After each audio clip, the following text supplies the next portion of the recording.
Okay, so hear me out. There are still loads of projects that need to be finished here on the Thunder Mesa layout. And then there's the entire backside of Gruesome Gulch, which still needs to be completed. And even though I've already built Calico Mountain, when I woke up this morning, all I really wanted to work on was a new, portable On18 layout with a Wild West theme. I don't know where these inspirations come from, but when they come, they tend to keep tugging at the back of my brain until they're impossible to ignore. And then the only thing I can really do is start working on them to make them a reality.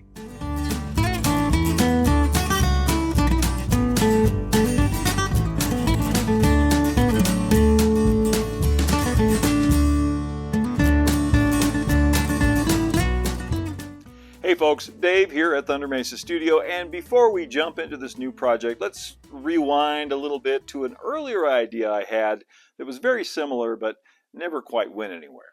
About 4 years ago, give or take, I started planning something called the Bandit Canyon Railway, a simple, portable layout with a Wild West theme.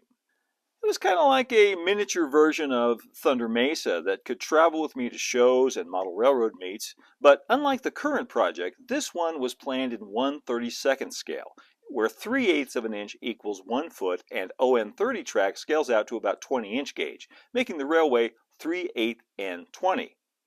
I drew up a plan and even built this planning model to test the feasibility of the idea, but for one reason or another, the whole concept never really went anywhere. But I've always liked the theme quite a lot, and I love the name Bandit Canyon Railway. I even created a rather elaborate herald for the fictional railroad. The theme, by the way, or story, is of a little mining railroad somewhere in the American Southwest. Sound familiar? But this one's been taken over by outlaws, kind of like the Wild Bunch or Butch Cassidy and the Sundance Kid.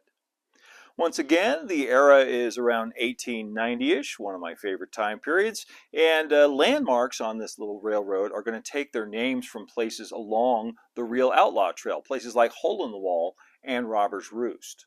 So it's basically the same idea and theme as the original Bandit Canyon Railway, but I've decided to shrink the scale down to 1/48 and the gauge down to the somewhat less obscure ON18.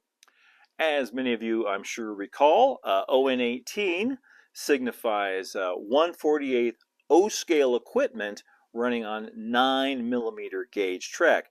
9mm gauge is the same gauge used by N-scale and HON30. This means that there will be a few more commercially available products that I can use, like this HON30 Pico track, which looks great in ON18 as well. I've used it before for that. And it also means that I can shrink the overall size of the layout down to something very, very portable, something I can pick up and move myself. It'll be about 2 by 3 feet, 24 by 36 inches, which is quite a bit smaller than the original 1/32nd scale Bandit Canyon Railway, which was planned, I think, to be about 3 by 5. What I envision is a layout that's small but tall. Nearly 6 feet tall, including the stand, with a deep, narrow canyon running down the middle of it, and some striking, Thunder Mesa-like southwestern scenery. Part of the inspiration for doing this now is that I recently acquired a couple of these heavy-duty Jeep part crates. And these are crates that you can actually order from different suppliers. I know Uline carries crates like this that you can get. And the nice thing about them is that they break down completely flat. These clips come off and you can just stack all the pieces one on top of the other. I added some swiveling casters down to the bottom and have been using them around the studio as storage and some, movable tables. But it naturally occurred to me that since they could break down, that with a little paint and finish work, they might make a nice stand for a small portable layout if someone was crazy enough to build one. Which brings us up to today, where I have already built a little box frame for the Bandit Canyon Railway in ON18. This is some 1x4 material that I found down at my local home center. The nice thing about it was already stained with a nice barnwood color. Saves me a little bit of work. I'll probably have to do a lot of touch-up on it later on, but I really like the way it looks.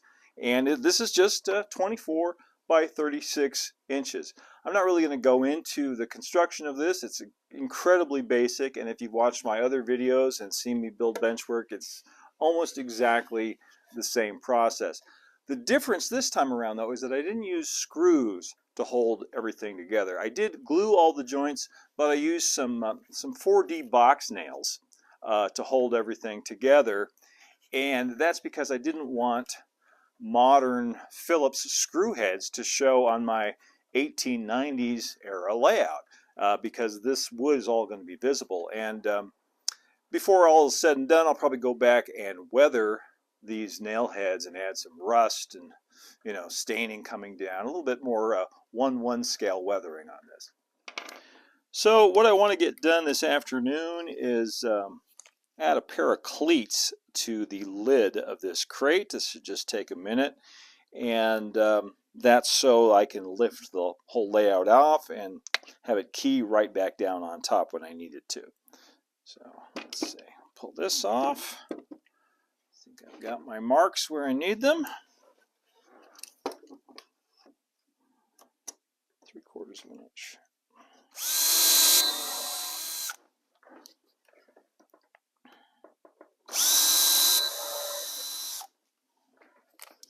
And for this, I am using screws, just some 1 1/4 inch drywall screws.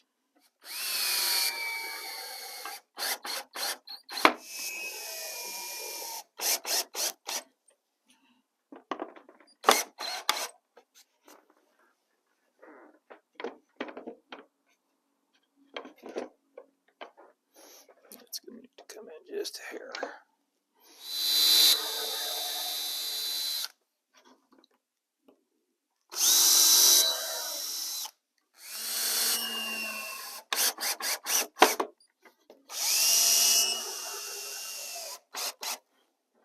This should fit right down top of that, like that. Nice. Now some of you might be thinking that this is a little bit low for a model railroad, and you're correct. It's a little bit low for me. I like mine closer to 48, 52 inches above the floor, so this base is just that, a base, and everything else is going to be built up higher from here. The track level is actually going to be right about where this line is here on this backdrop, about the same height as the Thunder Mesa layout, which is a good 52 inches off the floor. So the track level will be up here, big canyon down in the middle, and then there'll be more scenery going all the way up to about 6 feet tall. And yes, this is where the layout is going to live as I work on it, right across the aisle from the Thunder Mesa layout, right in front of Calico Mountain here. And if you think I'm running out of room for projects like this inside the studio, you are absolutely correct. The nice thing though is since the whole thing is on casters, I can move it anywhere I want to in the studio to work on it, and you can even bring it around the corner here into the workshop. That should make things a little easier. All right. I'm excited. I think the next step is going to be to look at my plan and translate that onto some 1/2 inch thick plywood and cut out a sub road bed for the track and the major structural components to go. And then I will cut some risers, and we'll get all of that up to the proper level, the deck up here, and put in some cork road bed and start laying some track. Maybe even get some trains running. Who knows? But I'm afraid all of that is going to have to wait for a future installment of the Bandit Canyon Railway. I want to thank you all for tuning in and coming along with me for the ride on all of these crazy projects I jump into. I hope you enjoy watching them as much as I enjoy doing them. For this one, I'm not setting any hard and fast deadlines, unlike Gruesome Gulch, where I try to get the whole thing done in 4 months, and yes, I know, it's still not done. But you know, it shouldn't take me too long if I work on it diligently. But like I said, I'm not giving myself any deadlines. I'm not even thinking about deadlines.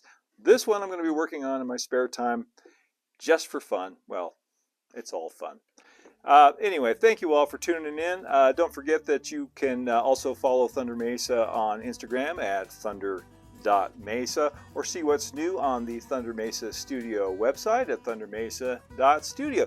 Don't forget to like and subscribe if you want to see more videos like this, and of course hit that old notification bell.